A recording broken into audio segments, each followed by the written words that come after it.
ಬೆಂಗಳೂರಿನಿಂದ ಚೆನ್ನೈಗೆ ಕೇವಲ 1 ಗಂಟೆ, ಹೈದರಾಬಾದ್ಗೆ 2 ಗಂಟೆ. ಹಾಗಾದ್ರೆ ನಮ್ಮ ಮೈಸೂರು ಕತೆ ಏನು? ಬಜೆಟ್ನಲ್ಲಿ ಕ್ಯಾನ್ಸಲ್ ಆಗಿತ್ತು ಅನ್ನಲಾದ ಬೆಂಗಳೂರು ಮೈಸೂರು ಬುಲೆಟ್ ಟ್ರೈನ್ ಪ್ರಾಜೆಕ್ಟ್ಗೆ ಸಿಕ್ತು ನೋಡಿ ಮೆಗಾ ಟ್ವಿಸ್ಟ್. ಹೌದು, ಕನ್ನಡಿಗರಿಗೆ ಇದು ಭರ್ಜರಿ ಗುಡ್ ನ್ಯೂಸ್. ಮೈಸೂರು, ಮಂಡ್ಯ, ರಾಮನಗರ ಜನರಿಗೆ ಇದು ಜಾಕ್ಪಾಟ್. ಹಾಗಾದ್ರೆ ಈ ರೈಲು ಎಲ್ಲೆಲ್ಲಿ ನಿಲ್ಲುತ್ತೆ, ಟಿಕೆಟ್ ಬೆಲೆ ಎಷ್ಟು, ಇಲ್ಲಿದೆ ದಕ್ಷಿಣ ಭಾರತದ ಭವಿಷ್ಯ ಬದಲಿಸುವ bullet train complete route map. ಬನ್ನಿ ನೋಡೋಣ.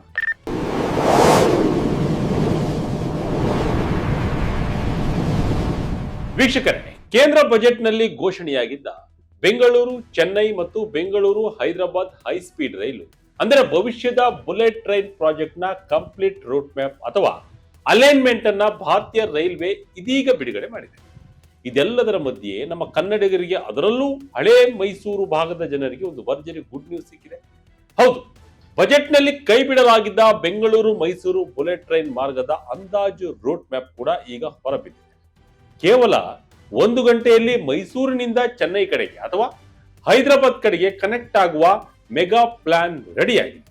ಹಾಗಾದ್ರೆ ಈ ಬುಲೆಟ್ ಟ್ರೈನ್ಗಳು ಬೆಂಗಳೂರಿನಲ್ಲಿ ಎಲ್ಲೆಲ್ಲಿ ನಿಲ್ತವೆ, ಮೈಸೂರು ಮಾರ್ಗದಲ್ಲಿ ಯಾವೆಲ್ಲ ಸ್ಟೇಷನ್ಗಳಿವೆ, ಸುರಂಗ ಮಾರ್ಗ ಎಲ್ಲೆಲ್ಲಿ ಬರಲಿದೆ, ಈಗಿರುವ ಶತಾಬ್ದಿ ಎಕ್ಸ್ಪ್ರೆಸ್ಗೂ ಈ ಹೈ ಸ್ಪೀಡ್ ರೈಲ್ಗೂ ಇರುವ ವ್ಯತ್ಯಾಸವೇನು, ಟಿಕೆಟ್ ದರ ಎಷ್ಟಿರಬಹುದು ಎಂಬುದನ್ನ ಈ ವಿಡಿಯೋದಲ್ಲಿ ನಿಮಗೆ ಹೇಳ್ತಾ ಹೋಗ್ತೀನಿ. ಎಲ್ಲೂ ಸ್ಕಿಪ್ ಮಾಡಿ ಈ ವಿಡಿಯೋ ನೋಡಿ.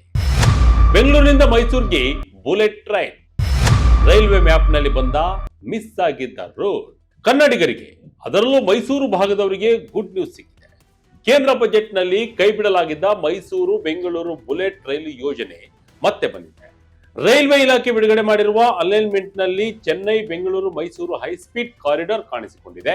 ಇದರ ಬಗ್ಗೆ ಮಾತನಾಡಿರುವ ಮೈಸೂರು ಕೊಡಗು ಸಂಸದ ಯದುವೀರ್ ಕೃಷ್ಣದತ್ತ ಚಾಮರಾಜ ಒಡೆಯರ್, ರೈಲ್ವೆ ಸಚಿವ ಅಶ್ವಿನಿ ವೈಷ್ಣವ್ ಅವರು ಮೈಸೂರು ಮಾರ್ಗವನ್ನು ಸೇರಿಸುವ ಬಗ್ಗೆ ಪಾಸಿಟಿವ್ ಆಗಿ ಸ್ಪಂದಿಸಿದ್ದಾರೆ. ಜರ್ಮನ್ ಕಂಪನಿಯೊಂದು ಮಾಡಿದ ಅಧ್ಯಯನ ಸೇರಿದಂತೆ ಎಲ್ಲಾ ರಿಪೋರ್ಟ್ಗಳು ಈ ಕಾರಿಡಾರ್ ನಲ್ಲಿ ಮೈಸೂರು ಸೇರಲೇಬೇಕು, ಇದರಿಂದ ಆರ್ಥಿಕವಾಗಿ ಲಾಭವಿದೆ ಎಂದು ಸಾಬೀತುಪಡಿಸಿದೆ. ಶೀಘ್ರದಲ್ಲೇ ಮೈಸೂರು ಸೇರ್ಪಡೆಯ ಅಧಿಕೃತ ನಿರ್ಧಾರ ಹೊರಬೀಳುವ ವಿಶ್ವಾಸವಿದೆವೆಂದು ಹೇಳಿದ್ದಾರೆ. ಈ ಮೂಲಕ ಬಜೆಟ್ ನಲ್ಲಿ ಮೈಸೂರಿಗೆ ಮಿಸ್ ಆಗಿದ್ದ ಬುಲೆಟ್ ಟ್ರೈನ್ ಮತ್ತೆ ಸಿಕ್ಕಂತಾಗಿದೆ. ಬೆಂಗಳೂರು ಚೆನ್ನೈ ಕೇವಲ 73 ನಿಮಿಷ.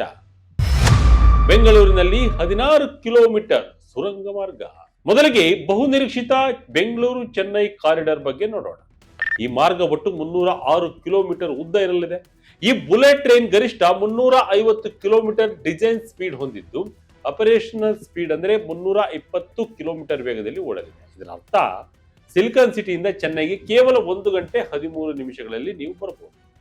ಬಿಡುಗಡೆಯಾಗಿರುವ ಅಲೈನ್ಮೆಂಟ್ ಪ್ರಕಾರ ಈ ಟ್ರೈನ್ ಬೆಂಗಳೂರಿನ ಬೈಯಪ್ಪನಹಳ್ಳಿಯಿಂದ ಶುರುವಾಗುತ್ತದೆ. ಅಲ್ಲಿಂದ ವೈಟ್ ಫೀಲ್ಡ್, ಹೊಸಕೋಟೆ ಹತ್ತಿರದ ಕೋಡಿಹಳ್ಳಿ ಮತ್ತು ಕರ್ನಾಟಕದ ಗಡಿ ಭಾಗವಾದ ಕೋಲಾರದಲ್ಲಿ ಅಂದ್ರೆ ನಗರದಿಂದ 5 ಕಿಲೋಮೀಟರ್ ದೂರದಲ್ಲಿ ನಿಲ್ಲಲಿದೆ. ಕರ್ನಾಟಕದಲ್ಲಿ 3 ನಿಲ್ದಾಣಗಳಲ್ಲಿ ಬುಲೆಟ್ ಟ್ರೈನ್ ಸ್ಟಾಪ್ ಇದೆ. ನಂತರ ಆಂಧ್ರ ಪ್ರದೇಶದ ಚಿತ್ತೂರು, ತಮಿಳುನಾಡಿನ ಪೂಂದಮಲ್ಲಿ ಹಾಗೂ ಚೆನ್ನೈನ 2ನೇ ಏರ್ಪೋರ್ಟ್ ಬರಲಿರುವ ಕಾಂಚೀಪುರಂ ಜಿಲ್ಲೆಯ ಪಾರಂದೂರ್ ಮೂಲಕ ಹಾದು ಕೊನೆಗೆ ಚೆನ್ನೈ ಸೆಂಟ್ರಲ್ ಅಂದ್ರೆ ಮೂರ್ ಮಾರ್ಕೆಟ್ ಕಾಂಪ್ಲೆಕ್ಸ್ ಬಳಿಯ ಅಂಡರ್ ಗ್ರೌಂಡ್ ಟರ್ಮಿನಲ್ ತಲುಪಲಿದೆ. ಇಲ್ಲಿ ಅತಿ ಇಂಟ್ರೆಸ್ಟಿಂಗ್ ವಿಚಾರ ಅಂದ್ರೆ ಸಿಟಿ ಟ್ರಾಫಿಕ್ ಹಾಗೂ ಬಿಲ್ಡಿಂಗ್ ಗಳ ಅಡಚಣೆ ತಪ್ಪಿಸಲು ಬೆಂಗಳೂರಿನ ಒಳಗೆ ಈ ಹೈ ಸ್ಪೀಡ್ ರೈಲು ಬರೋಬ್ಬರಿ 15.94 ಕಿಲೋಮೀಟರ್ಗಳಷ್ಟು ಉದ್ದದ ಸುರಂಗ ಮಾರ್ಗದ ಮೂಲಕ ಹಾದು ಹೋಗಲಿದೆ. ಬೈಯಪ್ಪನಹಳ್ಳಿ ಮತ್ತು ವೈಟ್ ಫೀಲ್ಡ್ ನಿಲ್ದಾಣಗಳು ಅಂಡರ್ ಗ್ರೌಂಡ್ ನಲ್ಲಿ ಇರಲಿವೆ. ಉಳಿದಂತೆ ಕರ್ನಾಟಕದ ಇತರ ಭಾಗಗಳಲ್ಲಿ ಎಲಿವೇಟೆಡ್ ಅಂದರೆ ಪಿಲ್ಲರ್ ಗಳ ಮೇಲೆ ಅಥವಾ ನೆಲದ ಮಟ್ಟದಲ್ಲಿ ಟ್ರ್ಯಾಕ್ ಇರಲಿದೆ. ಕರ್ನಾಟಕದಲ್ಲಿ ಈ ಮಾರ್ಗ 100.7 ಕಿಲೋಮೀಟರ್ ಹಾದು ಹೋಗಲಿದೆ. ಇದಕ್ಕಾಗಿ 1358.96 ಹೆಕ್ಟೇರ್ ಭೂಮಿಯನ್ನ ಸ್ವಾಧೀನಪಡಿಸಿಕೊಳ್ಳಬೇಕಿದೆ. ಬೆಂಗಳೂರು ಹೈದರಾಬಾದ್ 2 ಗಂಟೆ journey, airport to airport connection. ಇನ್ನು ಐಟಿ ಹಬ್ಗಳಾದ ಬೆಂಗಳೂರು ಮತ್ತು ಹೈದರಾಬಾದ್ ಅನ್ನ ಬೆಸೆಯುವ 2ನೇ ಕಾರಿಡಾರ್ ಬಗ್ಗೆ ಈಗ ನೋಡೋಣ. ಇದು ಸರಿಸುಮಾರು 570ರಿಂದ 626 ಕಿಲೋಮೀಟರ್ ಅಂದ್ರೆ 607.03 ಕಿಲೋಮೀಟರ್ ಉದ್ದದ ಭಾರಿ ದೊಡ್ಡ ಮಾರ್ಗ. ಈ ಪ್ರಯಾಣದಲ್ಲಿ ಸಮಯ ಕೇವಲ 2 ಗಂಟೆ. ಕರ್ನಾಟಕದಲ್ಲಿ ಈ ಲೈನ್ 101.3 ಕಿಲೋಮೀಟರ್ ಚಲಿಸಲಿದ್ದು 237.5 ಹೆಕ್ಟೇರ್ ಭೂಮಿ ಬೇಕಾಗ್ತದೆ. ಈ ರೂಟ್ ನ ಸ್ಪೆಷಾಲಿಟಿ ಅಂದ್ರೆ ಇದು ನೇರವಾಗಿ ಏರ್ಪೋರ್ಟ್ ಗಳನ್ನ ಕನೆಕ್ಟ್ ಮಾಡುತ್ತದೆ. ಕರ್ನಾಟಕದಲ್ಲಿ ಬೆಂಗಳೂರಿನ ಕೋಡಿಹಳ್ಳಿ, ಕೆಂಪೇಗೌಡ ಅಂತಾರಾಷ್ಟ್ರೀಯ ವಿಮಾನ ನಿಲ್ದಾಣದ ಬಳಿ ಇರುವ ದೇವನಹಳ್ಳಿ ಹಾಗೂ ಚಿಕ್ಕಬಳ್ಳಾಪುರ ಜಿಲ್ಲೆಯ ಆಲಿಪುರದಲ್ಲಿ ಸ್ಟೇಷನ್ಗಳು ಇರಲಿವೆ. ಅಲ್ಲಿಂದ ಮುಂದೆ ಆಂಧ್ರ ಹಾಗೂ ತೆಲಂಗಾಣಕ್ಕೆ ಎಂಟ್ರಿ ಕೊಡುವ ಈ ಟ್ರೈನ್ ಹಿಂದೂಪುರ, ಪೆನುಕೊಂಡ ಬಳಿಯ ದುದ್ದೇಬಂಡ, ಅನಂತಪುರ, ಗುತ್ತಿಡೋನ್, ಕರ್ನೂಲ್, ನಾಗರ್ ಕರ್ನೂಲ್ನ ಮುನ್ನನೂರ್, ಹೈದರಾಬಾದ್ ಬಳಿ ನಿರ್ಮಾಣವಾಗುತ್ತಿರುವ ಸ್ಮಾರ್ಟ್ ಸಿಟಿ, ಭಾರತ್ ಸಿಟಿ ಹಾಗೂ ಕೊನೆಗೆ ಹೈದರಾಬಾದ್ನ ಶಂಷಾಬಾದ್ ಏರ್ಪೋರ್ಟ್ ನಲ್ಲಿ ಸ್ಟೇಷನ್ಗಳನ್ನ ಹೊಂದಿರಲಿದೆ. ಅಂದರೆ ಬೆಂಗಳೂರು ಏರ್ಪೋರ್ಟ್ ನಿಂದ ಹೈದರಾಬಾದ್ ಏರ್ಪೋರ್ಟ್ಗೆ ನೀವು ಫ್ಲೈಟ್ ನಲ್ಲಿ ಹೋಗುವಷ್ಟೇ ವೇಗದಲ್ಲಿ ಯಾವುದೇ ಚೆಕ್ ಇನ್, ಬೋರ್ಡಿಂಗ್, ತಲೆಬಿಸಿ ಇಲ್ಲದೆ ರೈಲ್ನಲ್ಲಿ ಆರಾಮವಾಗಿ ಹೋಗಿ ಬರಬಹುದು. Bengaluru Mysuru bullet train route ನಲ್ಲಿ ಬಿಗ್ ಟ್ವಿಸ್ಟ್, ಎಲ್ಲೆಲ್ಲಿ ಸ್ಟೇಷನ್. ವೀಕ್ಷಕರೇ, ಈಗ ನಿಮ್ಮೆಲ್ಲರ favourite Bengaluru Mysuru high speed corridor ಬಗ್ಗೆ ಮಾತನಾಡೋಣ.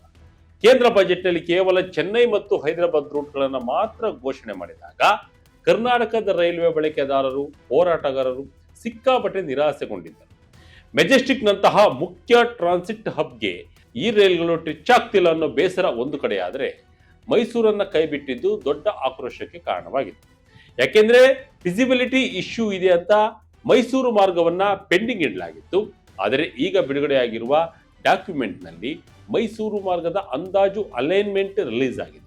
ಹೌದು, ಒಟ್ಟು 157.34 ಕಿಲೋಮೀಟರ್ ಉದ್ದದ ಈ ಮೈಸೂರು ಬೆಂಗಳೂರು ಮಾರ್ಗದಲ್ಲಿ ಮಂಡ್ಯ, ರಾಮನಗರ, ಕೆಂಗೇರಿ ಮತ್ತು ಹುಸ್ಕೂರು ಬಳಿಯ ಎಲೆಕ್ಟ್ರಾನಿಕ್ ಸಿಟಿಯಲ್ಲಿ ಸ್ಟೇಷನ್ಗಳು ಇರಲಿವೆ. ಆರಂಭಿಕ ಪ್ಲಾನ್ಗಳಲ್ಲಿ ರಾಮನಗರ ಸ್ಟೇಷನ್ ಇರಲಿಲ್ಲ, ಆದರೆ ಈಗ ಅದನ್ನು ಕೂಡ ಸೇರಿಸಲಾಗಿದೆ. ಇಲ್ಲಿನ ಬಿಗ್ ಟ್ವಿಸ್ಟ್ ಏನಂದ್ರೆ, ಗಮನವಿಟ್ಟು ಕೇಳಿ. ಈ ಮೈಸೂರು ಲೈನ್ ನೇರವಾಗಿ ಹೋಗಿ ಕೋಡಿಹಳ್ಳಿ ಬಳಿ ಚೆನ್ನೈ ಲೈನ್ಗೆ ಜಾಯಿನ್ ಆಗ್ತದೆ. ಅಂದರೆ ಮೈಸೂರಿನಿಂದ ಹತ್ತಿದ ಪ್ರಯಾಣಿಕರು ಎಲೆಕ್ಟ್ರಾನಿಕ್ ಸಿಟಿ ದಾಟಿ ಕೋಡಿಹಳ್ಳಿ ಜಂಕ್ಷನ್ ಮೂಲಕ ನೇರವಾಗಿ ಚೆನ್ನೈಗೋ ಅಥವಾ ಹೈದರಾಬಾದ್ಗೋ ಕನೆಕ್ಟ್ ಆಗಬಹುದು. ಲೇಸರ್ ಸರ್ವೆ ಕಂಪ್ಲೀಟ್, ಶೀಘ್ರ ಕಾಮಗಾರಿ ಶುರು. ಬೆಮೆಲ್ನ B28 ಬುಲೆಟ್ ಟ್ರೈನ್ ಸೆಟ್ಗಳೇ ಬಳಕೆ. ನ್ಯಾಷನಲ್ ಹೈ ಸ್ಪೀಡ್ ರೈಲು ಕಾರ್ಪೊರೇಷನ್ ಲಿಮಿಟೆಡ್ ಈ ಪ್ರಾಜೆಕ್ಟ್ ಅನ್ನ ಕೈಗೆತ್ತಿಕೊಂಡಿದೆ. 2026ರ ಬಜೆಟ್ ನಲ್ಲಿ ಒಟ್ಟು 7 ಕಾರಿಡಾರ್ಗಳಿಗೆ ಬರೋಬ್ಬರಿ 16 ಲಕ್ಷ ಕೋಟಿ ರೂಪಾಯಿ ವೆಚ್ಚವನ್ನು ಅಂದಾಜಿಸಲಾಗಿದೆ. ರೈಟ್ಸ್ ಸಂಸ್ಥೆಯು ಸರ್ವೆಗಳನ್ನು ಪೂರ್ಣಗೊಳಿಸಿದ್ದು 2027ರ ಮಾರ್ಚ್ ವೇಳೆಗೆ DPR ಅಂದರೆ ಡೀಟೇಲ್ಡ್ ಪ್ರಾಜೆಕ್ಟ್ ರಿಪೋರ್ಟ್ ಸಿದ್ಧವಾಗಲಿದೆ. ಕೋಲಾರದ ಸಂಸದ ಎಂ ಮಲ್ಲೇಶ್ ಬಾಬು ಹೇಳುವಂತೆ, ಕೋಲಾರ ಜಿಲ್ಲೆಯಲ್ಲಿ ಆಗಲೇ ಲೇಸರ್ ಆಧಾರಿತ ಸರ್ವೆ, ಟ್ರಾಫಿಕ್ ಮತ್ತು ಸಾಮಾಜಿಕ ಪರಿಸರ ಪರಿಣಾಮದ ಅಧ್ಯಯನ ಕಂಪ್ಲೀಟ್ ಆಗಿದೆ. 2027 ಮತ್ತು 28ರ ಆಸುಪಾಸಿನಲ್ಲಿ ಗ್ರೌಂಡ್ ವರ್ಕ್ ಅಂದರೆ ಕಾಮಗಾರಿ ಶುರುವಾಗುವ ನಿರೀಕ್ಷೆ ಇದೆ. ಇನ್ನೊಂದು ಪ್ರಮುಖ ವಿಚಾರ ಏನಂದ್ರೆ, ಈ ಪ್ರಾಜೆಕ್ಟ್ಗಳಿಗೆ ಜಪಾನ್ ತಂತ್ರಜ್ಞಾನದ ಜೊತೆಗೆ ನಮ್ಮದೇ ದೇಶಿ ತಂತ್ರಜ್ಞಾನವನ್ನ ಬಳಸಲಾಗ್ತಾ ಇದೆ. Bharat made B28 bullet train ಸೆಟ್ಗಳನ್ನ ಬೆಮೆಲ್ ತನ್ನ ವಿಶೇಷ ಕಾಂಪ್ಲೆಕ್ಸ್ ನಲ್ಲಿ ಉತ್ಪಾದನೆಯನ್ನ ಮಾಡ್ತಾ ಇದೆ. ಈ ಮೂಲಕ ವಿದೇಶಿ ಸಾಲದ ಮೇಲಿನ ಅವಲಂಬನೆ ಕಡಿಮೆ ಆಗಲಿದೆ. Shatabdi express versus bullet train, ticket ದರ ಎಷ್ಟು, ಯಾವಾಗ ಶುರು? ವೀಕ್ಷಕರೇ, ಈಗಿರುವ ರೈಲುಗಳಿಗೂ ಈ ಬುಲೆಟ್ ಟ್ರೈನ್ಗೂ ಏನು ವ್ಯತ್ಯಾಸ ಅಂತ ನೀವು ಕೇಳಬಹುದು. ಉದಾಹರಣೆಗೆ, ಈಗಿರುವ ಚೆನ್ನೈ ಶತಾಬ್ದಿ ಎಕ್ಸ್ಪ್ರೆಸ್ 359 ಕಿಲೋಮೀಟರ್ ದೂರವನ್ನ ಕಾಟ್ಪಾಡಿ, ಜೋಲಾರ್ಪೇಟೆ ಮೂಲಕ ಕ್ರಮಿಸಲು ಬರೋಬ್ಬರಿ 4 ಗಂಟೆ 57 ನಿಮಿಷ ತೆಗೆದುಕೊಳ್ಳುತ್ತದೆ. ಇದರ ಸರಾಸರಿ ವೇಗ ಕೇವಲ 72.5 ಕಿಲೋಮೀಟರ್. ಯಾಕೆಂದ್ರೆ ಈ ಟ್ರೈನ್ ಸಾಮಾನ್ಯ ಹಳಿಯ ಮೇಲೆ ಗೂಡ್ಸ್ ಮತ್ತು ಇತರ ಪ್ಯಾಸೆಂಜರ್ ರೈಲುಗಳ ಜೊತೆ ಟ್ರ್ಯಾಕ್ ಶೇರ್ ಮಾಡಬೇಕು. ಆದರೆ ಬುಲೆಟ್ ಟ್ರೈನ್ಗೆ ಡೆಡಿಕೇಟೆಡ್ ಟ್ರ್ಯಾಕ್ ಇರುತ್ತದೆ. ಹಾಗಾಗಿ 320 ಕಿಲೋಮೀಟರ್ ವೇಗದಲ್ಲಿ ಕೇವಲ 73 ನಿಮಿಷದಲ್ಲಿ ಗುರಿ ಮುಟ್ಟುತ್ತದೆ. ಆದರೆ ನೆನಪಿರಲಿ, ಇದರ ಟಿಕೆಟ್ ದರ ಶತಾಬ್ದಿ ರೈಲಿನ AC ಚೇರ್ ಕಾರ್ ಟಿಕೆಟ್ಗಿಂತ 2 ರಿಂದ 3 ಪಟ್ಟು ಹೆಚ್ಚಿರುವ ಸಾಧ್ಯತೆ ಇದೆ. AC ಚೇರ್ ಕಾರ್ ಟಿಕೆಟ್ಗೆ 1200 ರೂಪಾಯಿ ಹೆಚ್ಚಿದ್ದು 2 ರಿಂದ 3 ಪಟ್ಟು ಅಂದ್ರೆ 3000 ರೂಪಾಯಿ ಮೇಲೆ ಆಗುತ್ತದೆ. ಒಟ್ಟಿನಲ್ಲಿ high speed bullet train project ದಕ್ಷಿಣ ಭಾರತದ, ಅದರಲ್ಲೂ ಬೆಂಗಳೂರು, ಚೆನ್ನೈ, ಹೈದರಾಬಾದ್ ಮತ್ತು ಮೈಸೂರಿನ ರಿಯಲ್ ಎಸ್ಟೇಟ್, IT ಬಿಸಿನೆಸ್ ಮತ್ತು ಆರ್ಥಿಕತೆಯ ಚಿತ್ರಣವನ್ನೇ ಬದಲಾಯಿಸಲಿದೆ. ಆದರೆ ಮುಂಬೈ, ಅಹಮದಾಬಾದ್ನ ಬುಲೆಟ್ ಟ್ರೈನ್ ಪ್ರಾಜೆಕ್ಟ್ 2014ರಲ್ಲಿ ಅಪ್ರೂವ್ ಆಗಿದ್ದರೂ ಭೂಸ್ವಾಧೀನದ ಅಡೆತಡೆಗಳಿಂದಾಗಿ 2029ಕ್ಕೆ ಕಂಪ್ಲೀಟ್ ಆಗುವ ನಿರೀಕ್ಷೆ ಇದೆ. ಇದೇ ರೀತಿ ದಕ್ಷಿಣ ಭಾರತದ ಈ ಪ್ರಾಜೆಕ್ಟ್ಗಳು ಕೂಡ ಲ್ಯಾಂಡ್ ಅಕ್ವಿಸಿಷನ್ ಮತ್ತು ಫೈನಾನ್ಸ್ ಚಾಲೆಂಜ್ಗಳನ್ನ ಎದುರಿಸಬೇಕಾಗುತ್ತೆ. ನೋಡೋಣ ಮುಂದೆ ಏನಾಗುತ್ತೆ ಎಂಬುದನ್ನ ಕಾದು ನೋಡಬೇಕಿದೆ. ಈ ಬುಲೆಟ್ ಟ್ರೈನ್ ಪ್ರಾಜೆಕ್ಟ್ ಬಗ್ಗೆ ನಿಮ್ಮ ಅಭಿಪ್ರಾಯವೇನು? ಕಮೆಂಟ್ ಮೂಲಕ ನಮಗೆ ತಿಳಿಸಿ. ಇದಾಗಿತ್ತು ಈ ಕ್ಷಣದ ಅಪ್ಡೇಟ್. ಇದೇ ರೀತಿಯ ಅಪ್ಡೇಟ್ಗಳಿಗಾಗಿ Vijaya Karnataka website, YouTube page, Facebook page follow ಮಾಡ್ತಾ ಇರಿ. ಧನ್ಯವಾದಗಳು.